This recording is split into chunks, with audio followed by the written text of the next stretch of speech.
Alors ce matin, et ainsi que les deux prochains dimanches, nous serons richement bénis par trois hommes de Dieu, donc pasteur Nathalie, évangéliste Gustave et moi-même. Nous serons bénis avec ce thème « Donne-toi tout entier à Dieu ». Nous allons tourner nos Bibles, on va lire ensemble. Ma tablette, il me fait des blagues ici. Ok, nous sommes ensemble. On va lire beaucoup de textes avant qu'on prêche. Premier texte, Deutéronome 18, verset 13. Deutéronome 18, verset 13, la Bible déclare « Tu seras entièrement à l'Éternel ton Dieu. » Pas en partie. Tu seras entièrement à l'Éternel ton Dieu. Et quand on parle d'entièrement dans la Bible, on parle de l'homme tout entier. Ça veut dire corps, âme et esprit. Dieu ne veut pas seulement ton corps ici dimanche. Dieu veut que ton âme soit là. Dieu ne veut pas seulement ton âme, mais Dieu veut également que ton esprit soit là. Dieu veut que tu sois tout entier à lui. Pas une partie, tout entier à lui. Il y a des gens qui donnent à Dieu leur esprit, mais leur corps, on ne les voit jamais. Non, Dieu veut tout pour lui. Amen. Dis à ton voisin, tout ton être pour Dieu. Daniel chapitre 1er, verset 8e. Daniel chapitre 1er, verset 8. La Bible déclare, Daniel résolut de ne pas se souiller par les mets du roi et par le vin dont le roi buvait. Et il pria le chef des eunuques de ne pas l'obliger à se souiller. On va au verset 17. Dieu accorda à ces 4 jeunes gens de la science, de l'intelligence, dans toutes les lettres, de la sagesse.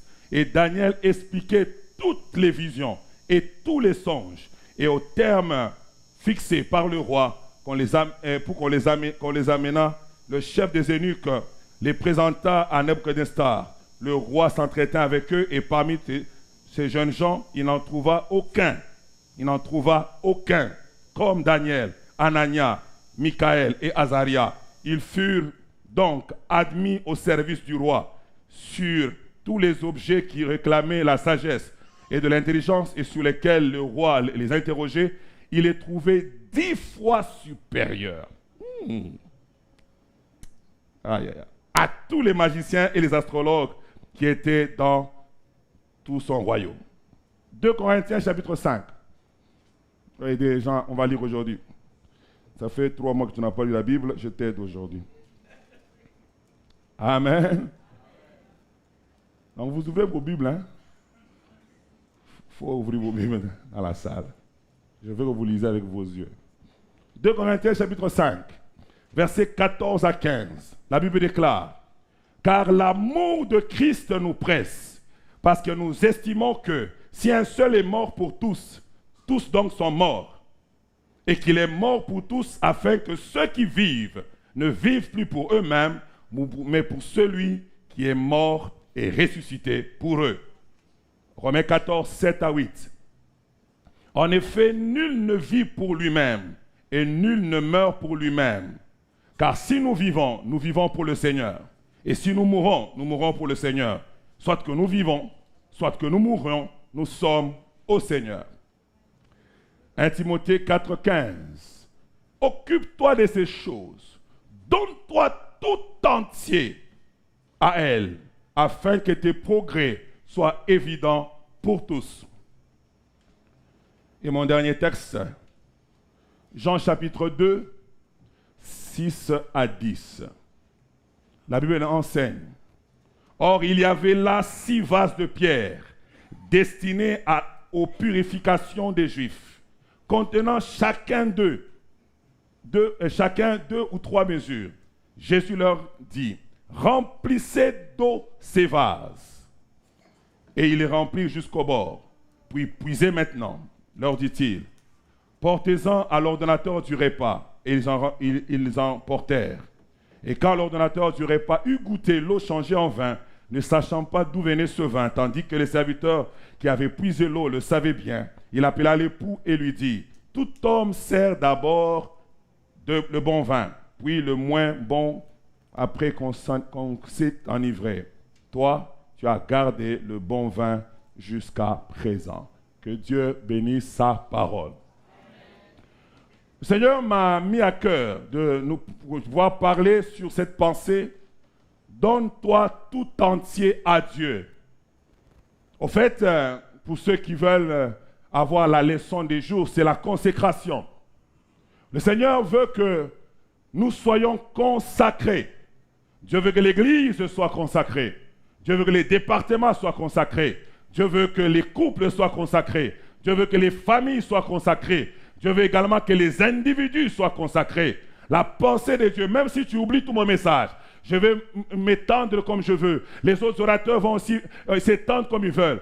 Mais ces 3 prochains dimanches, si tu dois retenir une chose, c'est que Dieu m'appelle à vivre dans la consécration. Dieu désire que je vive dans la consécration. La pensée de Dieu, c'est que tu ne sois pas juste un chrétien, mais que tu sois un chrétien consacré. La pensée de Dieu, c'est que tu ne puisses pas seulement servir, mais que tu sers comme un homme consacré. La pensée de Dieu, c'est que tu ne sois pas seulement un membre d'une église, mais que tu sois un membre consacré. J'aimerais que le mot consacré retentisse dans ton esprit. Que même quand tu vas dormir, que tu fasses des cauchemars là-dessus sur le mot consacré. Que la consécration entre dans tes os. Que ça entre même dans tes veines. Que ça entre même dans tes pensées. Que tu parles, que tu respires consécration. Que tu agisses consécration. Que tu fonctionnes consécration. À tout moment de ta vie, que la consécration soit le partage de ton ministère.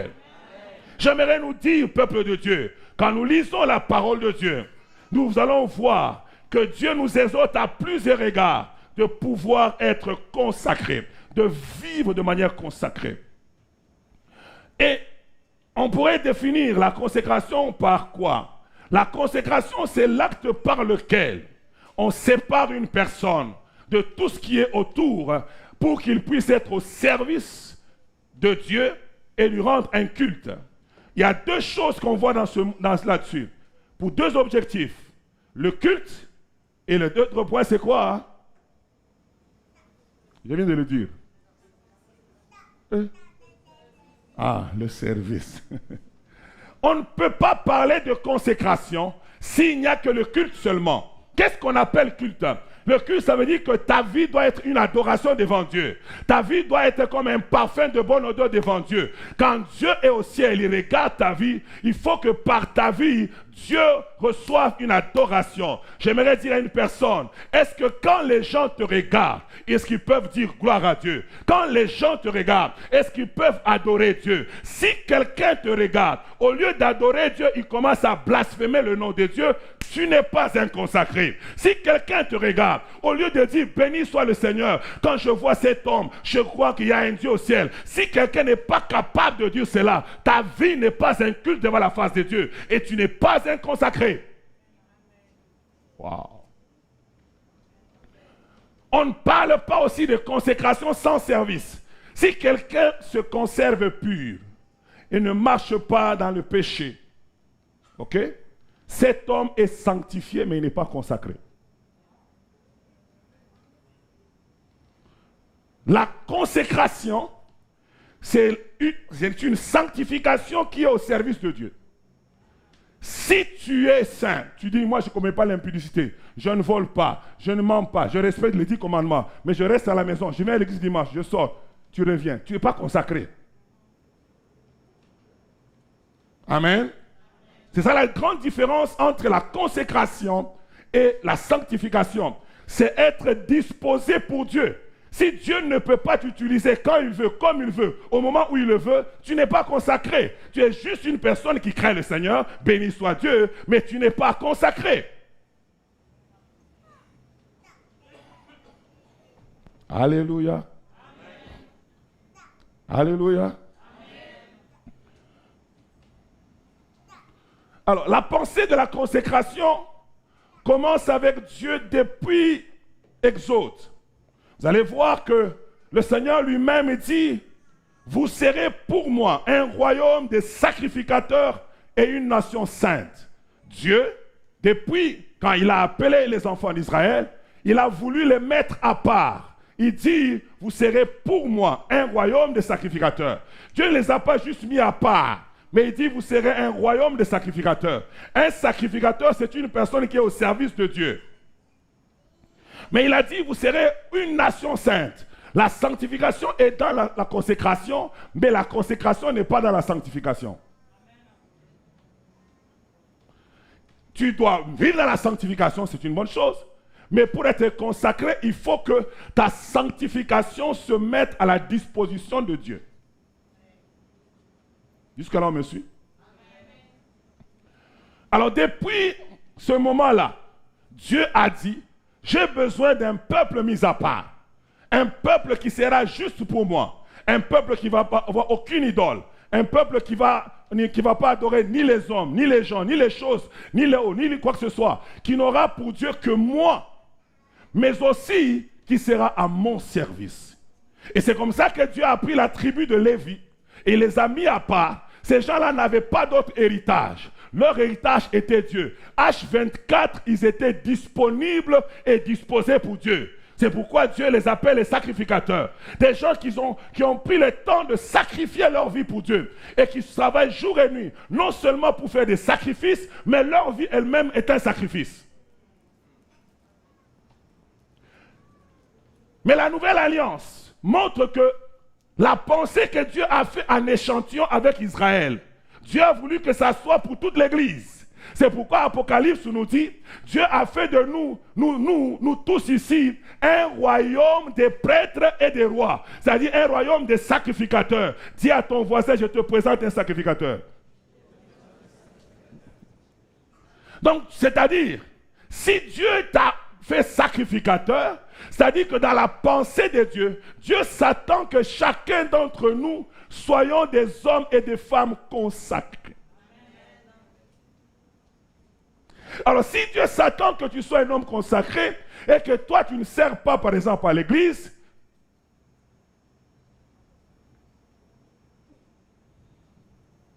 ça veut dire que tu as raté ta vocation.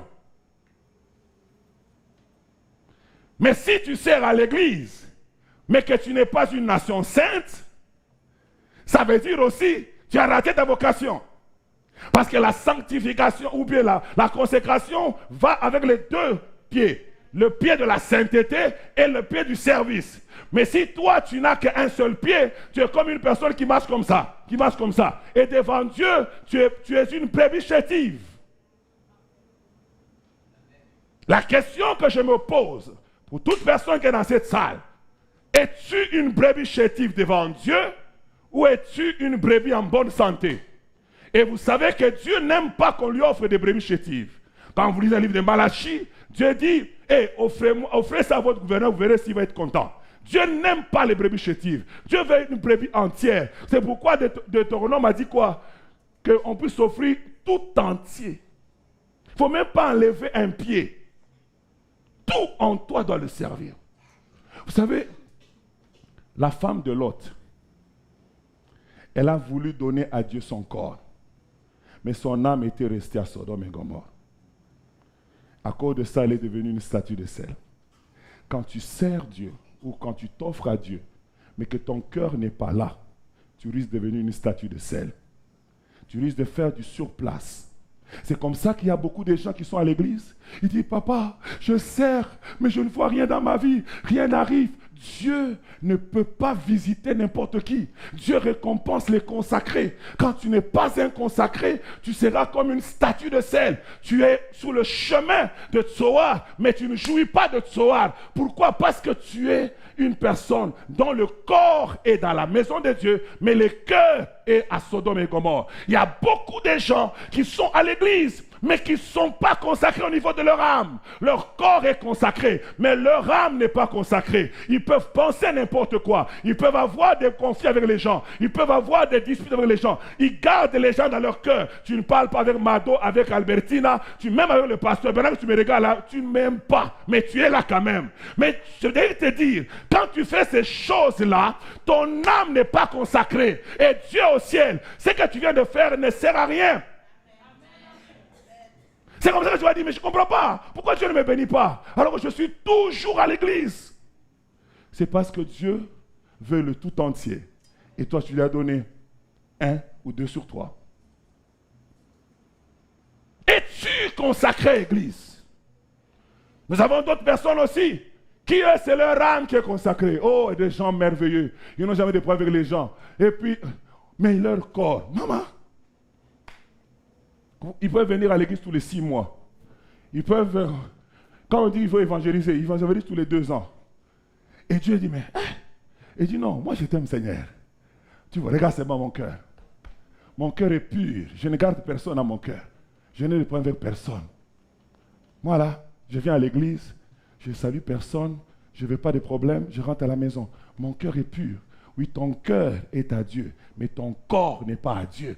Ton corps peut aller à toutes les fêtes et ne pas se fatiguer. Mais quand il faut venir à l'église, tu es le premier à te fatiguer. Ton corps peut aller à toutes les courses, tu n'es jamais fatigué. Même si on dit que là, double shift, tu peux faire triple shift, tu n'es pas fatigué. Mais quand il faut venir passer 2h30 à l'église, le pasteur exagère vraiment. Il pense que nous, on n'a pas de famille. D'ailleurs, lui, je ne sais pas, ses enfants sont grands. Oh, ton corps n'est pas consacré. Je prie sous l'onction du Saint-Esprit que Dieu amène dans notre église des hommes et des femmes consacrés. Consacré tout entier. Consacré tout entier. J'aime 1 Pierre chapitre 2 verset 9, la Bible dit, vous au contraire, comme pour dire, vous n'êtes pas comme les autres, vous au contraire, vous êtes une nation sainte, un peuple acquis, un peuple mis à part. J'aimerais que quelqu'un comprenne, quand le ciel te regarde, tu es destiné à être un homme, une femme consacrée. Quand tu ne vis pas comme ça, tu trahis ta destinée. Je savais que mon message ne sera pas très chaleureux ce matin. Mais Dieu m'a envoyé éveiller quelqu'un pour dire, l'année tend à sa fin, plusieurs personnes font des bilans en décembre pour poser la question, pourquoi? Pourquoi? Mais Dieu m'a donné une réponse pour une personne ce matin, pour dire il y a des choses que nous ne voyons pas dans notre vie, tout simplement parce qu'on n'est pas consacré. Vous voyez, on vient de faire 15 jours de prière. Et vous allez voir, les gens sont... Après, déjà la prière, c'est vraiment de samedi. On est tombé de 40, on est tombé à 20.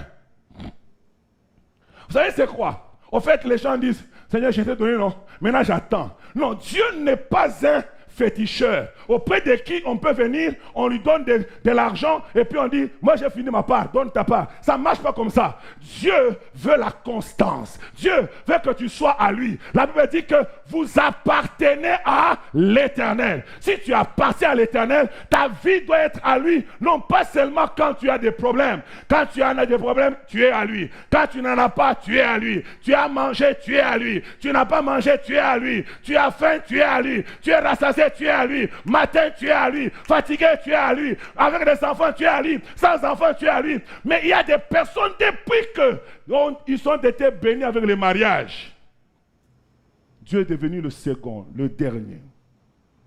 J'aimerais te faire comprendre.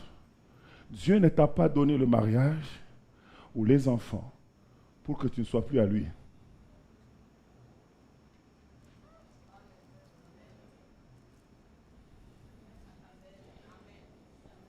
2 Corinthiens que nous avons lu dit ceci.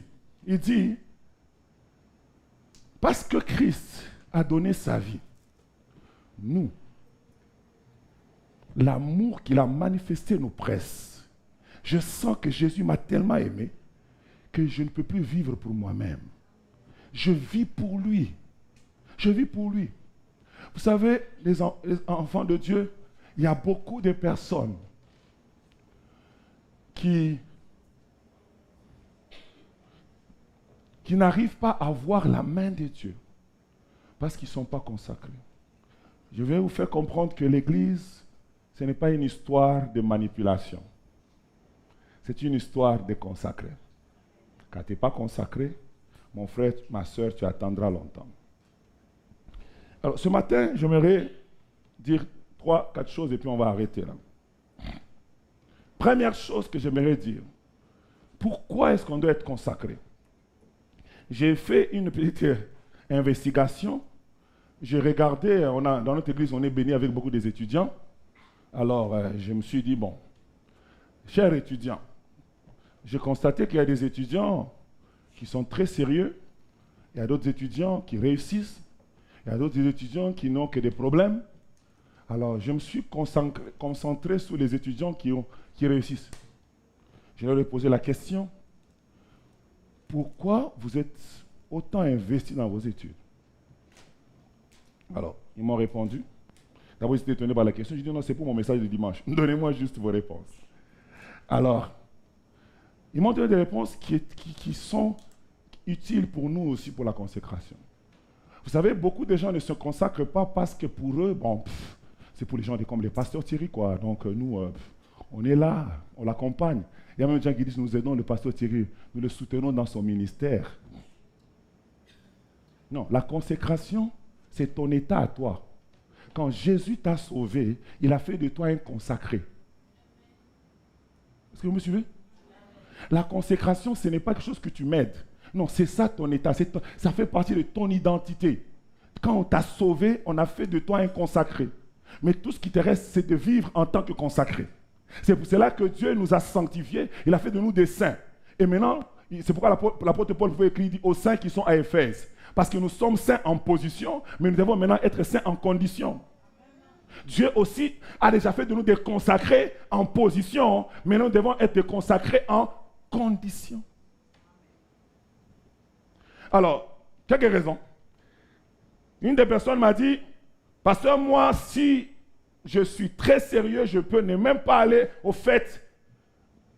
C'est parce que mon avenir, la conscience de mon avenir, je suis tellement conscient de mon avenir que je ne vais pas jouer à mes études. Je sais que si je joue à mes études, c'est mon avenir que je joue avec. J'ai dit, je n'ai pas besoin de mes parents, je n'ai pas besoin de qui que ce soit. Moi-même, ma conscience, mon lendemain sera comment? Mon lendemain sera comment? Et j'ai dit, c'est une vérité parallèle. Il y a beaucoup de chrétiens qui ne pensent pas à leur avenir, en fait. Il y a beaucoup de chrétiens, depuis qu'ils sont chrétiens, ils ne pensent pas à leur futur. Où est-ce que tu te vois dans 20 ans, exploit? Moi, là, ce que je vis, je l'ai projeté. Et ce que je projette encore, je l'attends avec impatience. Mais beaucoup de gens ne projettent rien du tout. Qu'est-ce que tu penses de ta vie dans 3 ans? Il y a des gens qui ont été avec nous à l'église ici, la première, la deuxième, la troisième année. Mais aujourd'hui, ils sont au même niveau que quand je les ai rencontrés. Au fait, ils n'ont aucune vision de leur avenir. Quand tu n'as aucune vision de ton avenir spirituel, ça, tu ne vas pas trouver l'intérêt de te consacrer. Quand tu n'as aucune pensée de savoir que moi, je compte arriver là, n'importe quoi peut te distraire. Mais un étudiant qui comprend que mes études, c'est pour mon avenir, même si vous dites qu'il y a la fête, il ne viendra pas, il va aller étudier parce qu'il doit avoir son examen.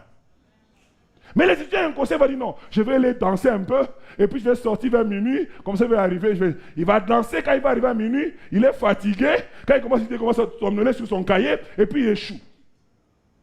Et puis il dit il y a les démons. Il n'y a pas de démons, mon frère. La deuxième raison que quelqu'un m'a donnée, il m'a dit mes parents. Je lui ai dit quoi tes parents? Il dit l'investissement de mes parents. Quand je pense que mes parents ont pris du temps pour m'apprendre la vie, pour m'éduquer, prendre leur argent. Ils pouvaient s'acheter des villas, ils pouvaient acheter des trucs, mais ils ont pris l'argent, ils ont mis à côté, je ne sais pas qu'est-ce qu'ils ont fait pour avoir cet argent-là. Ils se sont sacrifiés, ils ont payé le billet, je suis venu ici. Ils m'ont inscrit dans une école chère, ils payent tout l'effort pour que je ne puisse pas être exclu, surtout les étudiants étrangers qui sont ici. Là. Et puis tout ça là, que moi je m'amuse avec mes cahiers. Non! Elle pense à l'investissement de ses parents. Au fait, je me suis dit, les vérités sont parallèles. Si on se rappelle ce que Christ, ça lui a coûté pour nous sauver, personne ne ferait les blagues avec Jésus. Le problème, c'est qu'on oublie que nous avons été rachetés à un grand prix. Jésus a payé de sa vie pour te sortir du main du diable. Il t'a délivré de la sorcellerie, de la magie, de toutes ces choses-là. Tu souffrais, on t'étranglait. Tu viens d'une famille bizarre. Jésus te sauve, il t'amène à l'église. Tout ce que tu fais, c'est manger du hamburger. Au fait, c'est parce que tu ne réalises pas tout ce que Christ a investi pour que tu sois à la place où tu es. Il y a des gens qui ne sont pas mariés jusqu'à aujourd'hui, mais toi, tu es marié. Il y a des gens qui n'ont pas des enfants. Toi, tu en as. Il y a des gens qui sont morts parce que dans leur famille, on ne dépasse pas un certain âge. Mais toi, les sorciers de ta famille, quand ils sont venus, ils ont tué tout le monde, ils t'ont sauté à cause de Jésus qui est en toi. Mais quand on regarde ce que tu lui rends en retour, c'est parce que tu n'as pas conscience de ça. Et l'autre chose que, il y avait beaucoup de raisons, mais j'ai retenu 3. L'autre raison que la personne m'a dit, c'est ma détermination personnelle. Il dit, je ne commence pas une chose que j'arrête. Quand je commence une chose, je dois la réussir. Je dis, aïe. Vous savez, il y a des gens, ils commencent aujourd'hui sciences politiques administratives. Demain, il est en économie.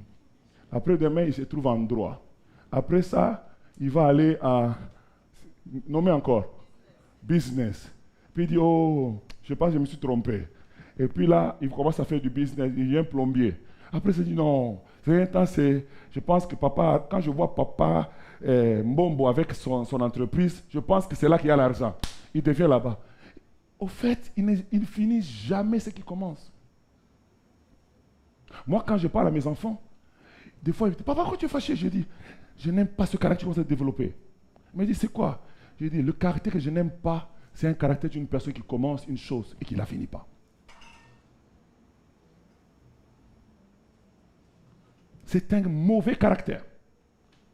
Demandez à mes amis de vous dire, s'ils viennent dire, papa, j'ai envie de faire ça. D'accord. Je n'ai pas de problème. Je t'appuie. Mais si après 3 mois tu changes, tu vas aller prendre avec moi. Parce que pour moi, c'est une mauvaise sémence. La même chose fera aussi partout. C'est comme ça qu'il y a des personnes, même dans les départements. Il était ici, il laisse. Ici, il laisse. Ici. En 3 ans, il a fait 5 départements à l'église. Au fait, la personne n'est pas déterminée. Vous devez avoir un sens d'honneur personnel. De dire que je ne peux jamais commencer quelque chose et l'arrêter au milieu. Jamais. Si vous êtes comme ça, ça va vous aider même dans la consécration. Alléluia. J'aime beaucoup mon enseignement. Alors maintenant, avec ce que mes bien-aimés étudiants m'ont aidé, j'ai ressorti quelques raisons de notre consécration. Okay? La première raison que j'aimerais que vous puissiez retenir, tu dois vivre dans la consécration parce que tu es un être consacré. Quand tu comprends ton identité, tu n'as pas besoin qu'on te force. Toi-même, tu sais que je suis ça, c'est pourquoi je le défends. Le problème, c'est que plusieurs personnes pensent qu'il faut devenir consacré. Non, tu es consacré par Dieu. Maintenant, il faut que tu vives ta consécration. Nous avons un grand problème. C'est pourquoi plusieurs personnes ne font rien. Parce que tout, c'est difficile. Non, tu es déjà. Ce qui te reste, c'est le manifester. Comme une personne, prenons... Viens, ma fille. Aujourd'hui, je te présente au monde. Bon. Vous la connaissez? C'est qui? Ariel, hein? Elle est mariée? Elle n'est pas mariée, hein? Voilà. Donc, donc les frères, vous avez vu. Amen. Ok. Ariel est là. Tout le monde connaît Ariel. Tout le monde sait qu'elle est célibataire. Ariel fait ses choses elle-même. Elle se lève le matin et tout, c'est comme ça. Elle n'a pas besoin de parler à quelqu'un. Quand elle veut faire ses programmes, elle fait ses programmes. Elle vient ici samedi prochain et je la bénis. Elle devient mariée. Elle passe de ce côté ici. Qu'est-ce qui change? La même Ariel, avant d'aller n'importe où, elle ne fait plus comme elle faisait avant. Au fait, qu'est-ce qui a changé? C'est son identité qui vient de changer. Et personne ne va lui poser la problème. Pourquoi tu fais ça? On sait qu'elle est mariée. Parce qu'elle a changé de statut, elle commence à vivre en fonction de son statut. Oh. Est-ce que vous avez compris? Je veux que ça rentre comme il faut. Parce que si tu comprends que Dieu a fait de moi un homme consacré, tu vas dire, je ne peux jamais aller dans un bar. Le problème, tu vas dans un bar parce que ta vie est légère. Un homme marié, il y a des places, il n'y va pas. Une femme mariée, il y a des places qui ne se retrouvent pas. Pourquoi? Ce n'est pas parce qu'elle n'a pas la même physionomie ou physiologie que l'autre personne. Non, c'est juste parce que son statut la conditionne à un certain style de vie. Quand tu comprends que je suis un consacré, il y a des choses qu'on n'a pas besoin que le pasteur te dise. Toi-même, tu dis, je ne peux pas faire ça. Je suis consacré. Mes doigts sont consacrés. Mes doigts ne peuvent pas toucher n'importe qui. Mon corps est consacré. Je ne peux pas faire des bisous à n'importe qui. Mon corps est consacré. Vous savez, quelqu'un a dit ceci. Un prédicateur a dit, vous savez, le corps est le temple de quoi? Le corps est le temple du Saint-Esprit. Et le sexe est permis où? Donc, quand tu fais le sexe en dehors du mariage, au fait, tu fais quoi? Tu es en train de faire au Saint-Esprit des choses bizarres. Merci. Dites Amen bien. Amen. Dites encore Amen bien. Amen. Encore une troisième fois Amen. Amen. J'aimerais te dire, frère, le manque de conscience que tu es consacré, c'est ce qui fait ça. Je parlais avec, je pense, les diacres et les anciens. Je leur disais, vous êtes diacre, hein? Il ne faut pas arriver là. Vous arrivez chez un frère, c'est le jour vous êtes chez lui, et puis vous commencez à manger comme si vous êtes un frère ordinaire. Maman, j'aime vraiment. C'est quoi? T'es diacre, mon champion. Quand tu arrives chez lui, tu t'assois. Quand tu manges avec élégance. Et même si tu aimes cette sauce-là, tu ne le demandes pas pour amener chez toi. Non. Tu es diacre. Cale un peu là. Tu sors dans ton cœur, tu dis j'aime cette sauce, Seigneur. Si même elle-même, maman Dadi peut seulement même être elle-même, je ne dirai pas. Faut pas le ventre est même plein, tu commences à ronfler après avoir mangé. Non, tu manges avec élégance. Je suis arrivé à Londres, je venais d'Afrique. Exploit. Maman connaît l'histoire. Je venais d'Afrique et j'arrive dans une maison d'une sœur ça faisait longtemps qu'elle avait sa petite fille. Et puis maintenant c'était le temps du déjeuner, vous voyez. Hein? Moi je prends la tasse. La sœur elle est partie au travail, nous laissons moi et ses enfants. Je prends la tasse, je prends 5 tartines de pain. Je prends la grosse tasse comme ça là. Et puis je me mets. On est arrivé en Europe, hein? Alléluia. Et puis la sœur, la fille de l'enfant, vous voyez les petites tasses là comme ça là, hein? Elle prend la petite tasse, puis elle prend en tout cas, la cruche là, elle met à côté, avec un petit pain, et puis elle mange. Et puis elle me dit, sans me dire, elle dit, c'est ça la mesure de blanc pour le thé, hein?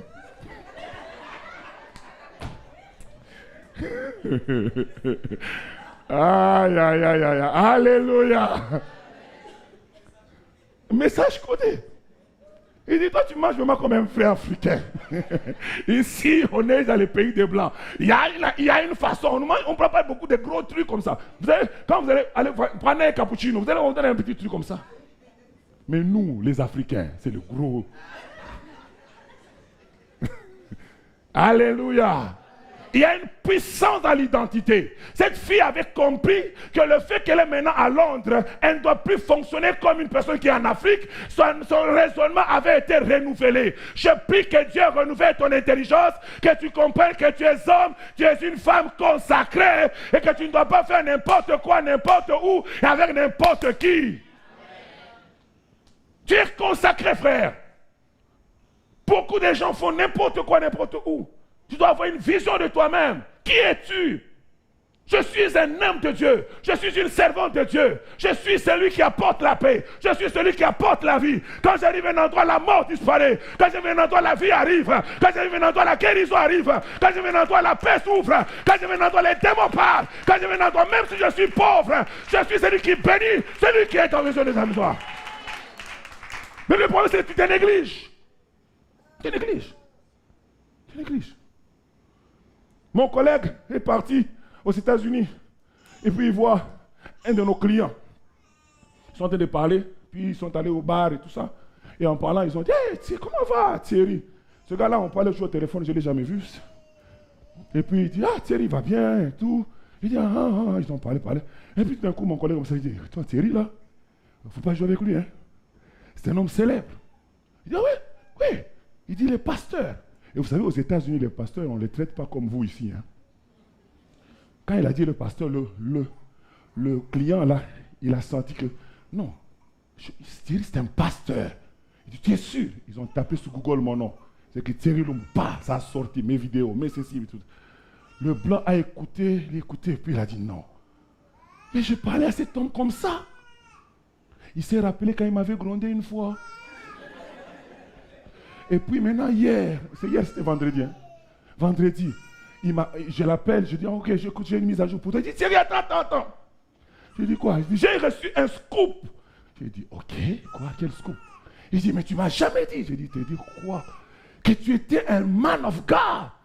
Il dit, moi j'ai osé. Un éclair pouvait même tomber sur moi.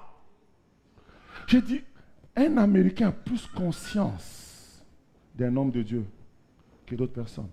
Depuis ce jour-là, j'ai parlé avec lui. Il a dit, ok. Au fait, je lui ai dit seulement, non, quand on est au travail, je ne cherche pas à montrer que je suis pasteur, je fais ma vie. Au fait, ce que j'ai compris de ça, c'est quoi? C'est que des fois, nous nous négligeons parce que les autres ont l'argent. L'identité spirituelle est plus valeureuse que l'identité physique. Tu es consacré à Dieu.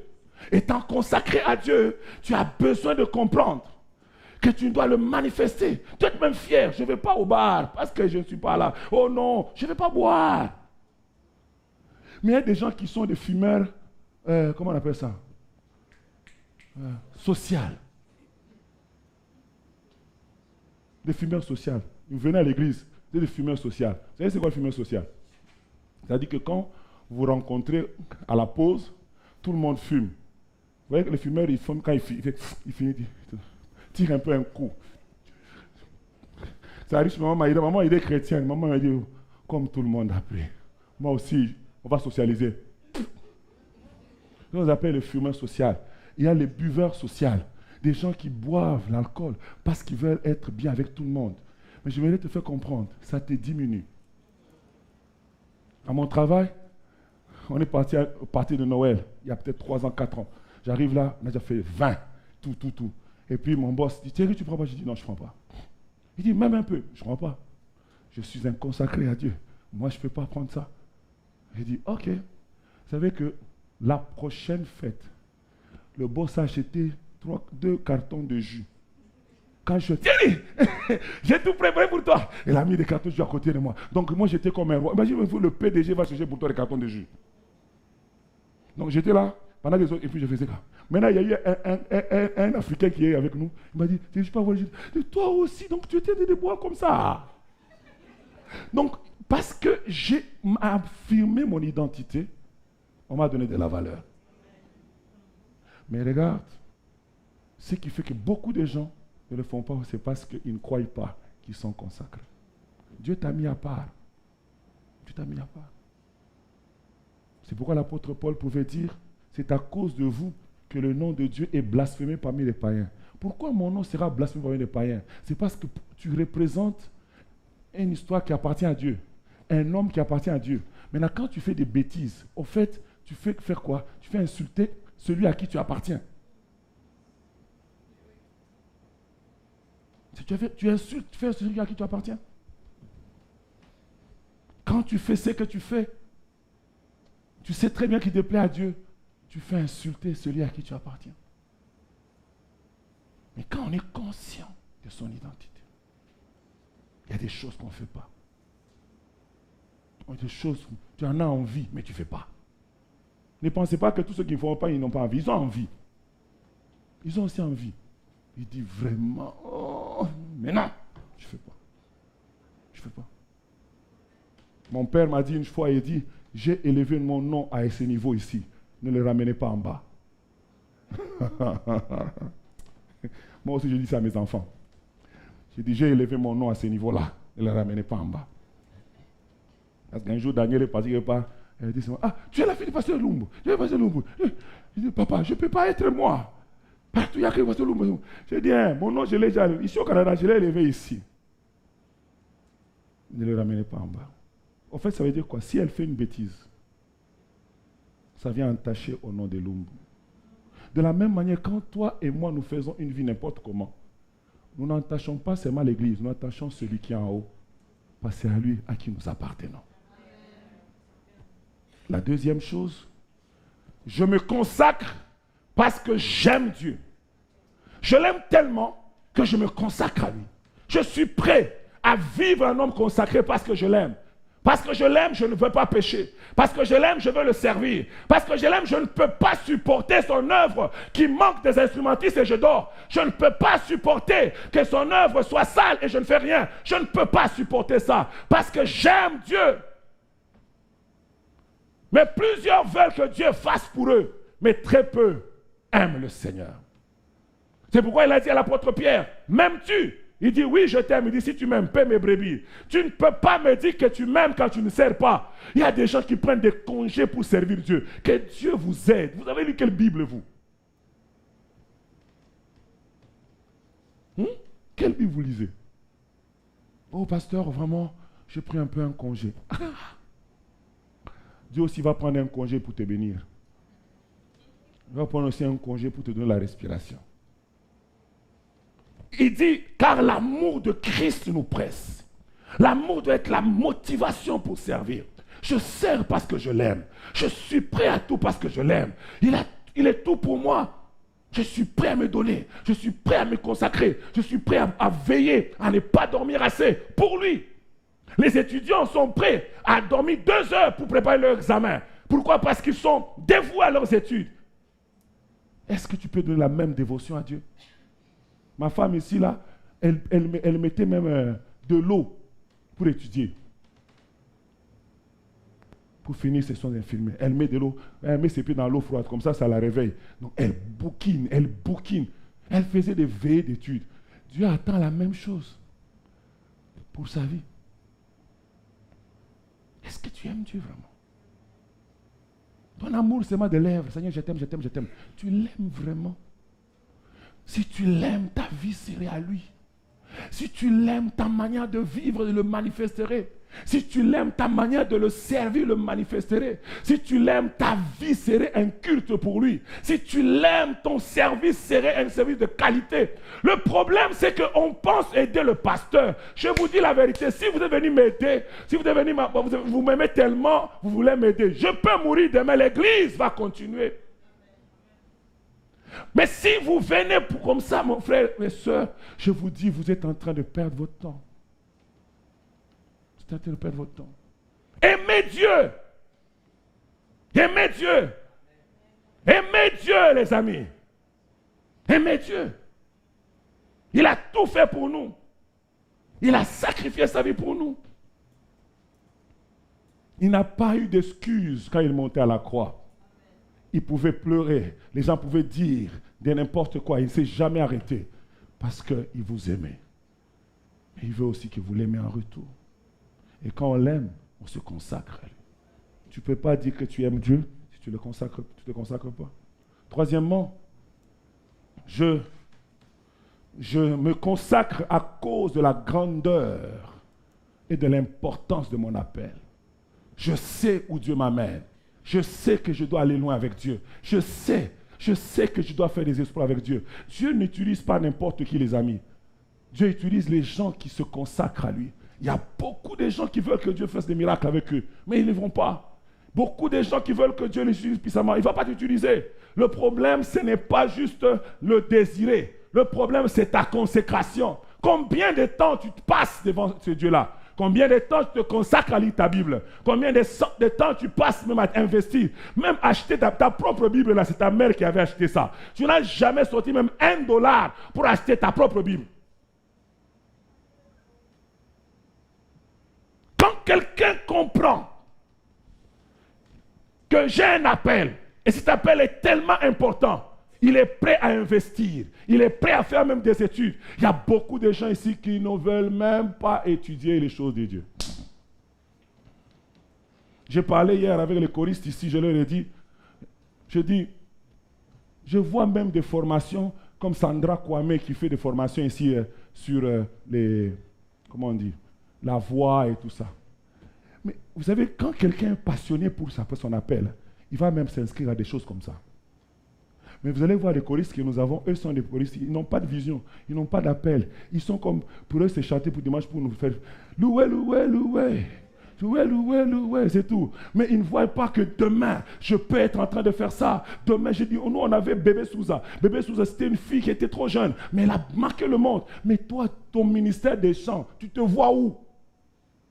Le fait que tu ne te vois nulle part, c'est pourquoi tu ne t'investis pas. Nous tous, on est contents. Hey, elle chante bien. Ça va rester ici. Alors que Dieu veut que tu impactes les nations. Dieu a investi en toi cette grâce parce qu'il voit des âmes être sauvées. Il voit des vies être transformées. Mais toi, tu ne t'investis pas. J'aimerais te dire, les dons, on les reçoit gratuitement. Mais l'excellence des dons requiert la consécration. Je répète encore. Les dons, on les reçoit gratuitement, mais l'excellence dans les dons ou dans le ministère requiert la consécration. Tu vas rester avec des prophéties. Dieu m'a dit ça, mais tu n'iras jamais loin. Jamais loin. Si vous voulez aller loin, ça ne dépend pas de l'âge. Ça ne dépend pas de beaucoup de choses.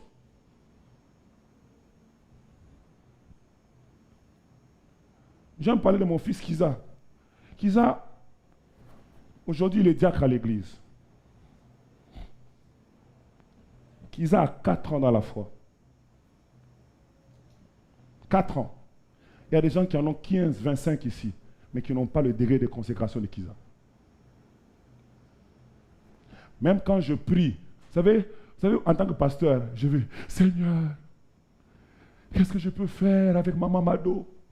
En quel département? Dieu ne dit rien. Il y a des gens, moi, par ma propre volonté, j'ai voulu les mettre à des places. Dieu m'a dit, efface-moi ces noms-là.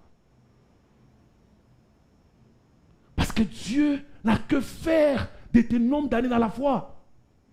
Dieu regarde ton degré de consécration. Tu peux avoir 30 ans à l'église, 50 ans à l'église, mais 50 ans dans la foi, 50 des choses de Dieu. Mais combien de temps tu consacres pour Dieu? Combien de temps tu te consacres dans le ministère, dans la prière, dans les jeûnes, dans la lecture de la parole de Dieu, dans la sainteté, dans même le service? Vous allez voir, les gens veulent la reconnaissance sans la consécration. Ça ne marche pas de même. Je vous dis la vérité.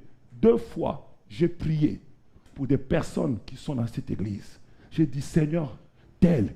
Dieu m'a dit non. Un autre, il m'a dit, il n'est pas encore prêt.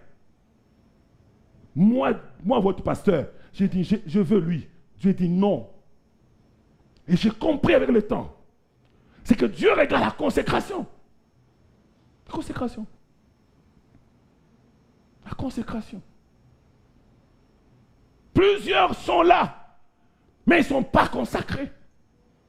Les amis, on ne peut pas aller loin sans consécration. On ne peut pas aller loin.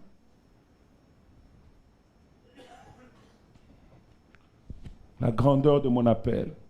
L'apôtre Paul dit dans Acte 21, il dit, je suis prêt non seulement à être lié à Jérusalem, mais je suis même prêt à mourir à cause de cet appel-là. Combien sont prêts à mourir pour l'appel qu'ils ont sur leur vie? Bénin, chaque fois qu'il prenait, il voulait aller en croisade. Surtout quand il allait dans les côtés des Indiens. Il appelait sa femme et ses enfants. Il faisait la prière et puis leur disait, peut-être c'est la dernière fois que vous voyez mon visage. Parce que je sais que quand je pars là, on peut me tuer. Je suis en train d'aller dans leur terrain à eux. On peut me tuer. Je peux mourir. Mais je ne vais pas fuir ça. Parce que le prix ou bien la valeur de mon appel est tellement important que je dois aller là-bas. Il y a des âmes que je dois aller là-bas. Je suis prêt à aller là, au milieu d'eux. Vous savez, quand j'ai lu ces textes-là, j'ai dit, mon Dieu, il y a des gens ici qui vivent, pardon, on va nous tuer. Mais il y a des gens qui sont prêts à dire, comme pour l'apôtre Paul, il dit, je suis non seulement prêt qu'on puisse m'attraper, mais je suis prêt aussi à mourir pour ça. Quand tu n'es pas encore prêt à mourir pour une cause, tu n'es pas consacré à la cause. Je répète, quand tu n'es pas prêt à mourir pour une cause, tu n'es pas consacré à la cause. Quand tu n'es pas encore prêt à mourir pour ton ministère, tu n'es pas encore engagé, ma soeur, mon frère. Tu vas rester planton à l'église. Tu ne vas pas monter de grade. Parce que dans le monde de l'esprit, Dieu ne veut que les consacrer. Dieu veut les consacrer. Dieu veut les gens qui ne vont pas le lâcher en cours de route. Les gens qui ne vont pas le lâcher parce qu'il y a un mercenaire qui fait. Les gens qui ne vont pas le lâcher parce qu'il y a des combats. Les gens qui ne vont pas le lâcher parce qu'il y a des dangers. Les gens qui sont prêts à être avec Dieu malgré les dangers. Et pour ça, il faut que tu sois conscient de la grandeur de ton appel. Quatrièmement, pour mon progrès, je me consacre parce que je veux progresser. La Bible dit que donne-toi tout entier à elle afin que tes progrès soient évidents. Le progrès de toutes choses dépend de la consécration. Je veux comprendre, bien aimé dans le Seigneur. Même cette œuvre, si elle est rendue là où elle est rendue, c'est à cause des hommes et des femmes qui sont à l'église ici, qui portent l'œuvre de façon consacrée. Si on a sur 100 personnes, j'ai peut-être 10 personnes à l'église qui sont tellement dévouées pour que vous voyez ce que vous voyez qui se voient ici. C'est à cause de ces personnes-là que cette œuvre tient. Il y a d'autres personnes qui nous regardaient pour voir si on va échouer. Aujourd'hui, ils commencent à tenir la main. Mais quand on était au début, ils nous observaient. Mais les gens là qui étaient au début, peut-être moins talentueux, peut-être pas remplis de dons comme toi, peut-être qu'ils ne crachent pas le feu, mais ils étaient là. Ils étaient là. Ils priaient. Ils arrivaient tôt. Ils ouvraient l'église. Ils arrangeaient les tables. Ils faisaient l'évangélisation. Quand ils amenaient de nouvelles personnes, ce sont ces gens-là qui ont fait ce que nous sommes aujourd'hui. C'est leur consécration. L'œuvre ne repose que sur des hommes et des femmes consacrés. Et quand Dieu va commencer à bénir, toi tu penses que parce que juste que tu t'habilles bien, que tu t'assois dans l'église, dans la chaise bleue, Dieu va te bénir par rapport à celui qui a payé le prix de la consécration? Soyons quand même justes là. Soyons justes. Soyons justes. Alléluia. Ok, rapidement, j'aimerais aller terminer avec ça. Le prix à payer. Qu'est-ce que j'appelle par prix à payer?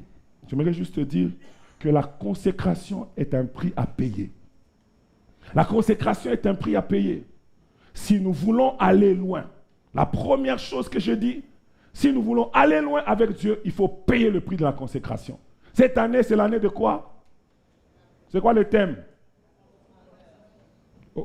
C'est quoi le thème?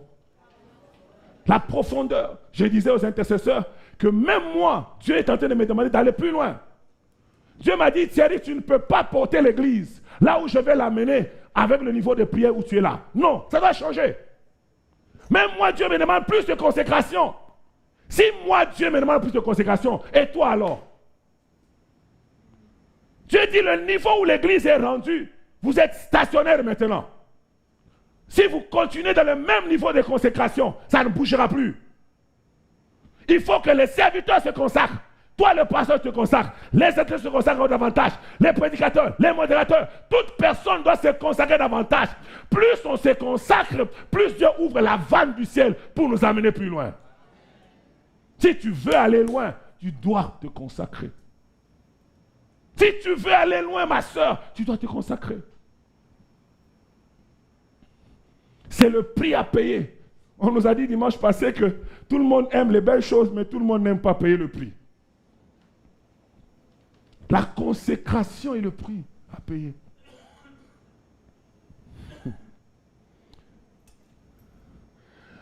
Qui connaît l'église ICC? L'église ICC, ils ont une équipe d'intercession. Si je ne me trompe pas, ils prient tous les jours, c'est ça? Hein? Ou 5 jours par semaine. Ils prient tous les jours en ligne. Tous les jours. Vous voyez, mais des fois, ils font même 20, pasteur Castano, il même fait 24 heures d'intercession, 112 heures d'intercession. Toi, tu vas être là, je vais être une église comme c'est Castano. Tu fais quoi? Eux, ils intercèdent des heures. Ils intercèdent. Ils sont consacrés dans cette intercession-là. Et quand tu t'absentes, 2 fois, on te sort de l'intercession. Ma filleule est là-bas. Elle est intercesseuse là-bas. Mais nous, ici, on peut avoir des intercesseurs sous la feuille. Mais le jour de l'intercession, ils ne sont pas là. Et puis ils disent, pasteur, comprenez le programme. On ne comprend rien. C'est l'œuvre de Dieu. De la même manière que tu veux te consacrer, tu entres là-bas, tu es dedans. Il dit, va faire autre chose à l'église. Mais à l'intercession, là, on ne veut pas ça. Et c'est comme ça que vous voyez cette église-là en train de s'implanter partout. Nous, on voit les résultats, on a envie les résultats, mais on ne veut pas payer le prix. On ne veut pas payer le prix de la consécration. Combien ces gens jeûnent, combien ces gens prient pour que ça arrive à ce que vous voyez. Personne ne veut payer le prix. Mais tout le monde veut une grande église. Tout le monde veut que la congrégation devienne. Tout le monde veut, tout le monde veut, tout le monde veut. Il y a un prix à payer. Et le prix, c'est la consécration. Et la consécration, je répète, c'est la sanctification et le service. Ne sois pas juste un monsieur sanctifié à l'église. Sers. Ne sers pas seulement. Marche à la crainte de Dieu. Ces deux choses attirent la faveur de Dieu sur nous et nous permettent de pouvoir nous étendre. Deuxièmement, la consécration, c'est le prix à payer pour maintenir tout ce que Dieu peut te donner. Sinon, tu vas le perdre. Beaucoup de gens perdent ce que Dieu leur donne parce qu'ils n'ont pas une vie de consécration. C'est pourquoi Jésus a dit à cet homme, il dit, va et ne pêche plus, de peur qu'il ne t'arrive quelque chose de pire. Oui, tu as reçu la guérison. Dans Jean 5, 14, il dit, voici, tu as été guéri. Il dit, c'est ça l'état. Tu es guéri maintenant. Mais il dit, ne pêche plus, de peur qu'il ne t'arrive quelque chose de pire. Plusieurs personnes ratent, perdent la bénédiction que Dieu leur donne. Tout simplement parce qu'ils n'ont pas une maintenance dans leur vie de sanctification, dans leur vie de service. Il dit, pasteur, je ne comprends pas. J'ai trop de combats. Le problème, c'est ta consécration. Si tu bipes Dieu, quelque chose de pire peut t'arriver. Et regardez, c'est Jésus qui parle. Hein. C'est Jésus lui-même. Il dit, maintenant tu es guéri. Tu as demandé la guérison. Tu es guéri. Tu es béni. Tu as un mariage. Tu as merci. Mais consacre-toi de peur que quelque chose de pire ne t'arrive. C'est comme ça qu'on a des gens. Ils sont bénis. Après, ils ont des problèmes. Parce qu'ils ont diminué leur consécration. Quand on cherchait la chose, on était très consacré. Dès qu'on a la chose, on lâche. On dit, de toute façon, on l'a. Gloire au Seigneur. Nous l'avons. Mon mari est là. Nous sommes des chrétiens. On ne divorcera jamais. Ah bon? C'est là même que le diable va passer maintenant. Le prix pour maintenir les choses que Dieu t'a données passe par la consécration. Si tu es consacré, tu vas garder tes choses. C'est comme ça qu'il y a des gens ici qui ont reçu des dons, des prophéties, quand vous étiez jeunes. Maintenant, vous ne prophétisez plus. Hein? Si on doit projeter ici devant vous les noms de tous les gens qui ont déjà prophétisé dans leur vie, même une fois, on peut voir même 50 personnes, même 100 personnes ici, qui ont déjà même vu même un gobelet dans leur vision. Maintenant, quand on va leur poser la question, ça remonte à quand? La dernière fois que tu as vu encore un gobelet? 5 ans, 3 ans. Le problème, c'est quoi? Le don, on te l'a donné, mais tu n'as pas vécu dans la consécration, tu n'as perdu la grâce d'utiliser ce don-là. C'est comme ça, il y a beaucoup de gens qui ont des dons, beaucoup de gens qui ont des témoignages. Quand on me parle, on dit, pasteur, tel, waouh, tel, quand nous étions à Kinshasa, quand nous étions en Angola, quand nous étions à tel endroit, mon Dieu. Et moi, je dis, et aujourd'hui? Et aujourd'hui? Moi, je n'ai jamais refusé que quelqu'un vienne dans mon bureau parce que j'ai reçu un message. Je n'ai jamais cherché quelqu'un. Mais très peu, je vois des gens qui disent j'ai reçu un message. Le problème, Dieu ne peut pas parler aux gens qui ne sont pas consacrés. Dieu veut des personnes consacrées. Si tu te consacres à lui, il va te parler. Si tu te consacres à lui, la grâce que tu avais, tu ne la perdras pas. Ne sois pas un serviteur qui est resté dans l'histoire, dans les livres des chroniques. Chronique 1, Chronique 1, 1 Chronique 2. Non, il fut un temps un serviteur qui marqua ses époques, qui fit. Non. Et puis, regardez comment a été sa fin. Il a fini avec les idoles. Non. La troisième chose, la consécration, c'est le prix à payer pour être puissamment utilisé par Dieu. Si tu veux que Dieu t'utilise, paye le prix de la consécration. La Bible dit, si donc quelqu'un se conserve pur, C'est toi qui dois te conserver pur. En s'abstenant de ces choses, il sera un vase d'honneur, utile à son maître. Dieu n'utilise que des personnes consacrées. Vous savez, quand je vous ai fait lire au début le texte de au noces de Cana. Au noces de Cana, la Bible dit qu'il y a eu manque de vin. Le vin a manqué. Il n'y avait plus de vin. Et Marie vient dire, oh maître, il manque du vin. Et Jésus, il veut faire la multiplication de vin. Réfléchissons ensemble. Si tu dois mettre du vin et que tu as besoin de... Il manquait du vin. On va utiliser quoi? Les vases dans lesquels il y avait du vin avant. N'est-ce pas? C'est logique, oui ou non? Mais Jésus, au lieu d'utiliser les vases dans lesquels était le vin avant, il ne dit pas ça. Jésus dit, il regarde à côté, il voit des vases qui étaient destinés à la purification des Juifs. C'est-à-dire que c'était des vases mis à part, des vases qui étaient consacrés au service de Dieu, des vases qui étaient dédiés aux choses spirituelles. Dieu ne pouvait pas faire un miracle au travers des vases destinés à des bêtises. Mais Dieu voulait utiliser les vases qui sont mis à part afin de faire un miracle. Il y a du vin qui manque dans la société. Il y a du vin qui manque dans la société, dans l'église, dans ta famille. Mais Dieu cherche un vase mis à part par lequel il peut passer afin que le vase soit restauré dans ta famille, dans ta maison, dans ton église, dans ton ministère, autour de toi. Dieu cherche un vase mis à part. Dieu ne peut pas utiliser n'importe qui. Ce n'est pas parce que tu es là. C'est pourquoi Dieu pouvait dire, qui enverrai-je mon peuple?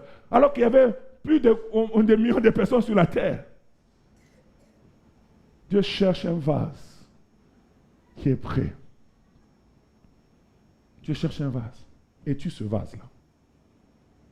Si tu veux être puissamment utilisé par Dieu, sois un homme consacré.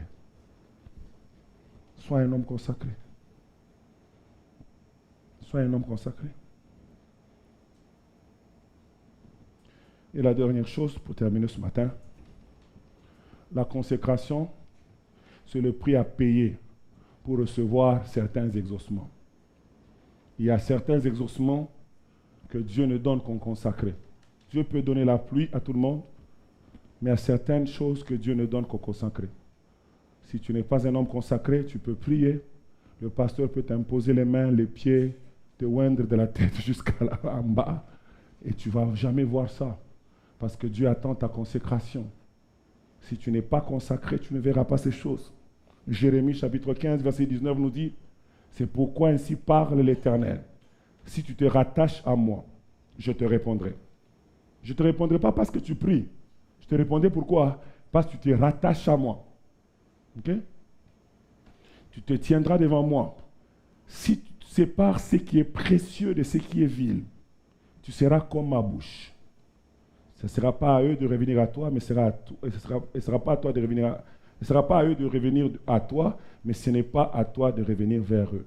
Il dit, si tu sépares, la réponse dépend de ton attachement. La réponse ne dépend pas des heures de prière que tu as faites. Il y a des fois, tu peux dormir par terre, prier tellement longtemps, mais Dieu sait que tu n'es pas un consacré, il ne te donnera pas. Il va dire, j'ai écouté, mais je veux voir si tu vas rester constant. Je vais voir si tu vas être attaché à moi. Et alors, je vais te le donner. C'est comme ça que beaucoup de gens ont des réponses qui tardent.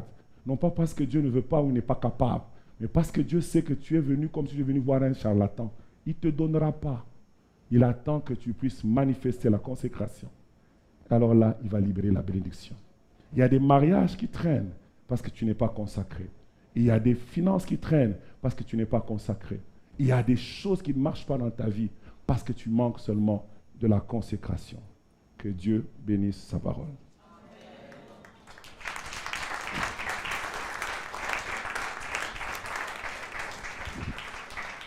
J'aimerais que chacun ferme les yeux 2 minutes.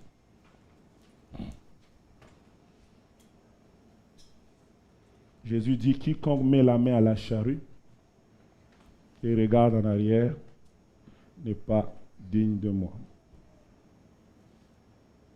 Es-tu encore consacré à Dieu? Peut-être que tu l'étais il y a quelque temps. Peut-être que tu l'as fait à une certaine période. Peut-être que toi, tu penses que le fait que tu vis dans la crainte de Dieu, que c'est ça la consécration. Ce n'est pas une mauvaise chose, la crainte de Dieu, mon frère. Mais la consécration, c'est être aussi disponible et disposé pour Dieu. C'est-à-dire, Dieu peut te réveiller à 4 heures du matin, il dit prie. Tu ne vas pas bouder Dieu, tu vas prier. Dieu peut te dire, tu ne manges pas aujourd'hui, tu ne vas pas bouder Dieu, tu vas le faire. C'est ça un homme consacré. Un homme consacré ne discute pas avec Dieu. Un homme consacré, il fait ce que Dieu veut. Si Dieu dit qu'à partir d'aujourd'hui, tu quittes Québec, tu vas aller habiter au Nunavut, tu vas le faire. J'aimerais que tu regardes ta vie. Est-ce que tu es prêt à faire ça pour Dieu? Est-ce que tu es prêt à aller là où Dieu veut que tu ailles? Est-ce que tu es prêt à tout laisser pour Dieu? Même tes amis, es-tu prêt à les laisser pour Dieu? Est-ce que tu es prêt à affirmer ton identité d'enfant de Dieu partout où tu passes? Comme la Bible dit, Daniel résolu dans son cœur. Il était seul. Il a résolu. J'aimerais que tu repasses ta vie. Regarde un peu comment tu prends tes décisions. Est-ce que Dieu a sa place là-dedans? Regarde, tu es à l'église, tu ne sers pas. Parce que pour toi, les autres choses sont plus importantes. Et Dieu n'est pas important en fait. Tu dis Dieu va comprendre. Il ne comprend pas. C'est lui qui t'a béni, t'a donné des enfants, non pas pour que tu ne puisses pas les servir. Ça, c'est faux, ça. Si ta bénédiction devient un obstacle à la consécration, il y a un problème. Tu as un travail, tu viens à l'église, je ne sais pas, une fois tous les 6 mois, parce que, oh, moi, je suis fatigué. Et tu n'es jamais fatigué pour aller au travail. Tu n'es jamais fatigué. Jamais. Tu es consacré à ton travail. Tu es consacré aux études. Mais jamais à ce Dieu-là qui t'a donné ces choses. Maintenant que tu as regardé ta vie, chacun va prier comme il le sent. Là où tu dois réparer, répare. Là où ça va bien, demande à Dieu de t'aider à te maintenir. Élève ta voix et prie le Seigneur. Ikabronda ramasekeria mandorobosi. Zimala brakarangondorobo shire felikata. Maprade sokariandere kosaplaikere mondika. Ngaskoria mandere brasoka la machinte. Ribrandoli kasa brangalangandere bosanto. Oskama la brandele kasukarabadashinte. Rindarakai koto siprakala makete broska. Yahweh, tu cherches des vases destinés à la purification des Juifs afin de pouvoir mettre le vin nouveau, afin de pouvoir mettre une onction nouvelle. Tu as besoin des gens qui vont se mettre à part à l'Église pour que tu puisses élever encore ce ministère. Tu as besoin d'amener l'Église à un autre niveau. Tu dis, où sont les serviteurs? Où sont les gens que je peux utiliser dans le prophétique? Où sont les gens que je peux utiliser dans la guérison? Où sont les gens que je vais utiliser pour des miracles? Où sont les gens que je vais utiliser à la parole? Où sont les gens que je vais utiliser pour que mon œuvre avance? Où sont ces personnes? Où sont ces femmes? Où sont ces enfants? Où sont ces jeunes gens? Où sont-ils? Seigneur, nous venons à toi pour demander la miséricorde du fait que nous n'avons pas été complètement consacrés. Certains l'étaient hier, mais à cause des événements et des circonstances, ils l'ont plus, ils ne se le sont plus. Je demande ta grâce, Père, au nom de Jésus de Nazareth. Ce matin, je n'aimerais pas t'embarrasser, mais j'aimerais que tu fasses un pas de foi. Si tu penses que tu as besoin que Dieu t'amène deep dans la consécration.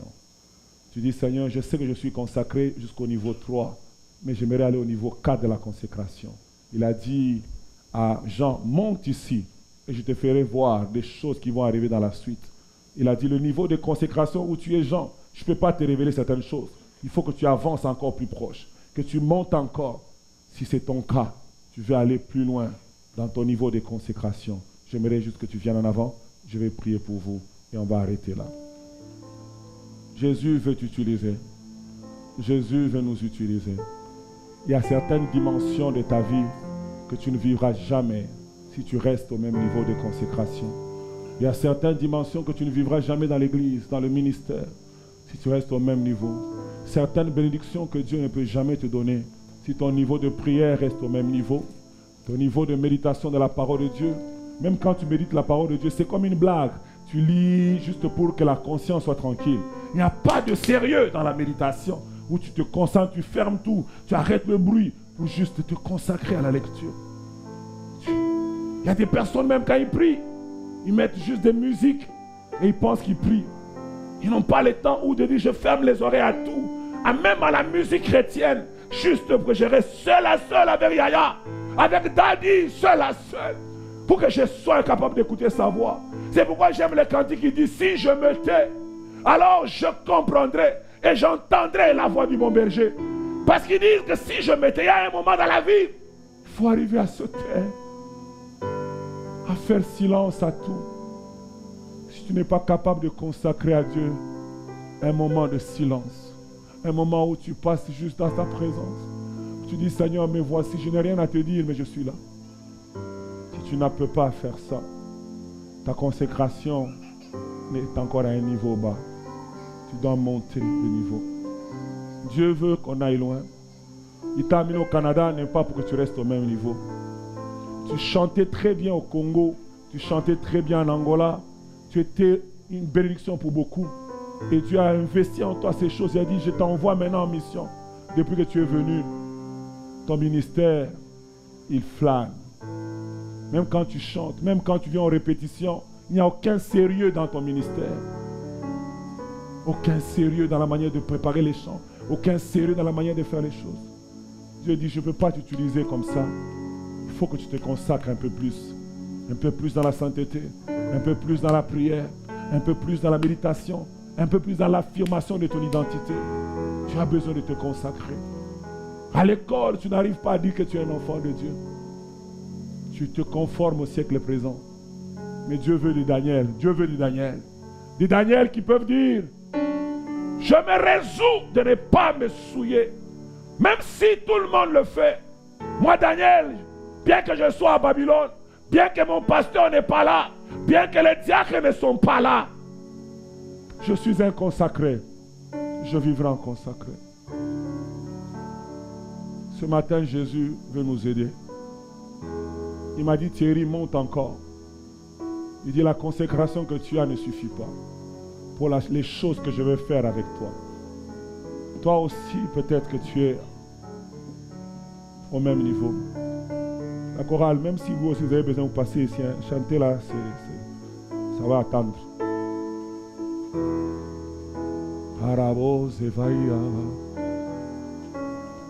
Je vais juste prier pour que tout ce qui est en avant, vous allez juste lever vos mains et vous allez commencer à dire, Seigneur, I give myself away. Manderebosa. Mashakabra sakata. Totalement. Livre-toi totalement. Livre-toi totalement. Livre-toi totalement à Dieu. Seigneur, moi-même le pasteur, je viens me livrer entre tes mains. Tu m'as dit, Thierry, plus de consécration. Si tu veux voir ma puissance, plus de consécration. Si tu veux voir plus d'impact à Québec, plus de consécration. Moi-même, je me tiens en compagnie de mes bien-aimés. Nous venons devant toi pour dire, Seigneur, nous reconnaissons que nous avons arrêté de nous impliquer dans la consécration. Et nous voulons nous consacrer davantage. Nous voulons nous consacrer sérieusement à toi.